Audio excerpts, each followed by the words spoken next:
my gums are starting to recede, and when I brush them, they get really sensitive and can hurt. So is there anything I can do to help that? That sounds awful. So Yeah. anytime you brush it, it's kind of like zings, or Mm-hmm. how about when you're drinking cold things? Does that trigger it? Sometimes, yeah. Okay, and you're young. How old are you? 25. 25, you're a baby. So receding gums are a complex thing to look at. Okay, so if you've ever had braces, have you? Mm-hmm. Okay, that can recede your gum line. Specifically if teeth are getting moved too quickly, that'll damage the bone and then the gums can recede.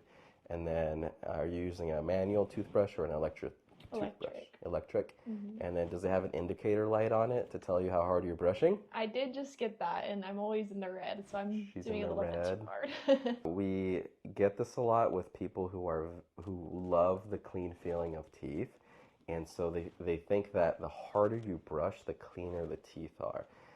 That's all great, but your gums aren't designed for that type of abrasive brushing, and so we want very light brushing with a very soft bristle. So check the bristle head, and if it's a very soft bristle, you're doing great. If it's medium or hard, it's no good. So get those replaced, number one, and that'll help.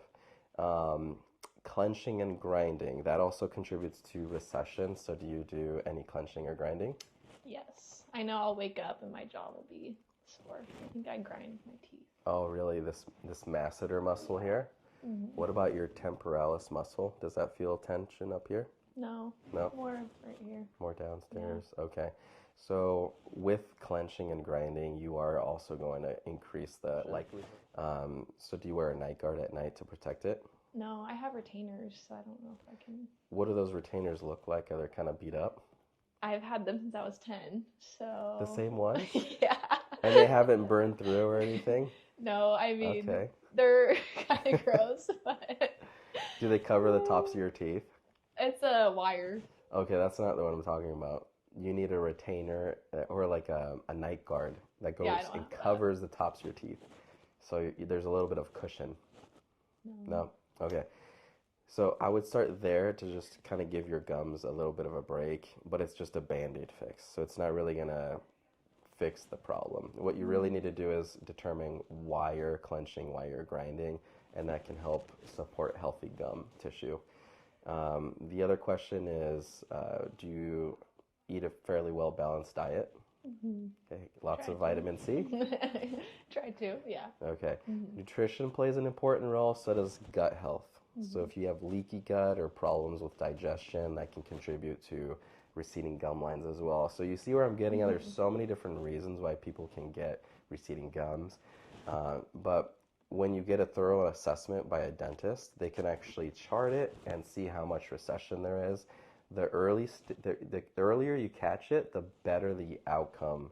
So there are things that you can do to regain that attachment.